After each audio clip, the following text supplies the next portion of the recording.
Hi folks, so this is the video where we tell you what it cost us to travel full-time for an entire year. So just to give you a quick recap, we left New Zealand in early last year and we were away for exactly 52 weeks. And in that 52 weeks we went to China, Turkey, we had 8 months in the UK and Europe, so England, Scotland, Wales, we went to France, Belgium, Italy, Slovenia, Croatia, Hungary, Slovakia, Czech Republic, Poland, up through the Baltics, across Scandinavia and back down. Then we went to Egypt, India and finished off in Vietnam.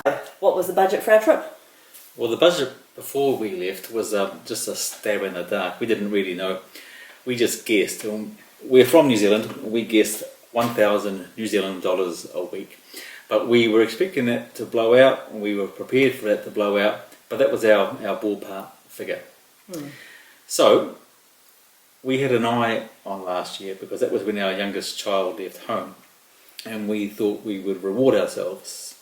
So it was 5 years in the making, 5 years of saving. I saved $100 a week, Renee saved $100 a week. So it was 5,000 each, 10,000 combined, and we left it in the bank. And after 5 years we had $55,000 sitting there. So 52 weeks, $55,000, crossed our fingers, off we went. And we were feeling pretty confident about that, weren't we? Some of us were more confident than others. Yeah, so first stop was? China. We went to China in the middle of their winter. We went to the Snow and Ice Festival. We were there for 2 weeks just playing tourist, and I think that cost us a grand total of 2,000 New Zealand dollars. So for that first couple of weeks we were bang on budget. We did probably spend more there than anywhere else on attractions, do you think? Because we knew, for example, when we went to Harbin in China that would be once in a lifetime. So we went to all the Snow and Ice Festival things, we took the gondola, we basically did any touristy thing we could. And then we had a week in Istanbul before we arrived in the UK. So those first 3 weeks cost us 2,600. Now that's New Zealand dollars. We'll put some conversions in at the end. If you're from the UK, just halve it and you get pounds. And so after Turkey we flew to the UK where we picked up our motorhome, and the next 8 months were ticky-touring around the UK and Europe. Yeah. So travelling through the UK and Europe in the motorhome was very cost effective. That cost us $18,200. That was for all our consumables, diesel, food, campsites, attractions, everything, except for the purchase of the vehicle, and we'll talk about that a little bit further down the track. Yeah. We have got another video if you want a really detailed breakdown of what it cost us to travel through Europe. But having the motorhome definitely made it cost effective. So our transport was covered, our accommodation was covered, and it meant we could cook our own food, and that was a huge saving. And after Europe, it was off to Egypt for a few weeks. Again, the dollar goes a long way there. It cost us 2,300. Yep, and that was a very comfortable place to travel. We had good accommodation. We got to do a 3-day cruise on the Nile. We basically went to all the tourist attractions we could, and we ate really well. Good value for money in Egypt. And then India. India was nearly 2 months, 7 weeks. We played tourist. We tracked down some family haunts in my case. Success. So we finally found it. Nearly gave up, but this appears to be the grave of my great uncle, and his name, if you have a look down here, is Thomas Edward, infant son of Thomas and Jane Jolly. So that Jolly name is my family name, and Thomas Edward, he was one of 8 sons, and that came to $4,700. And that was basically touring around Rajasthan and up into the mountains, or the foothills of the mountains in Nainital. But we saw some forts, temples, no shortage of things to see and do in India. And then finally, our last country before heading home was Vietnam, and we were there for about just on 4 weeks, and that cost us $2,600.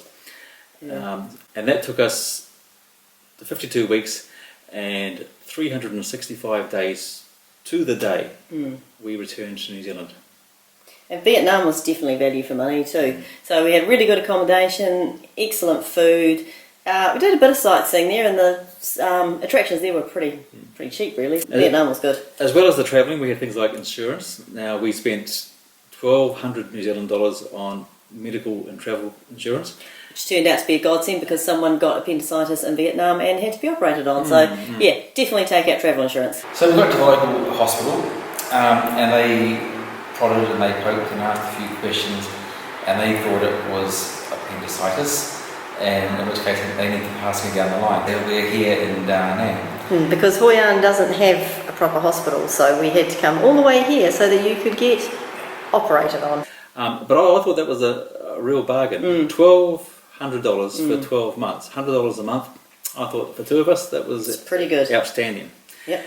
The other big costs were the airfares.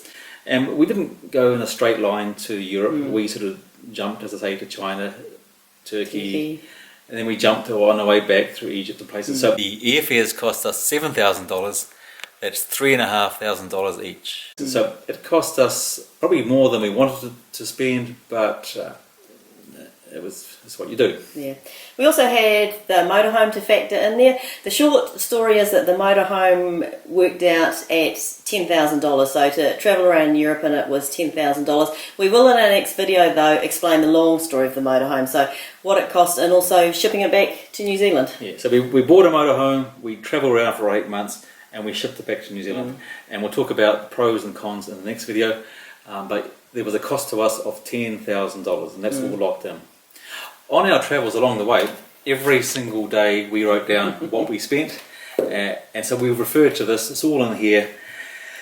And we came to a grand total of $49,000.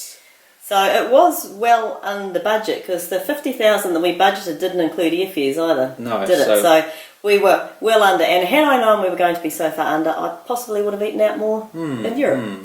But never mind.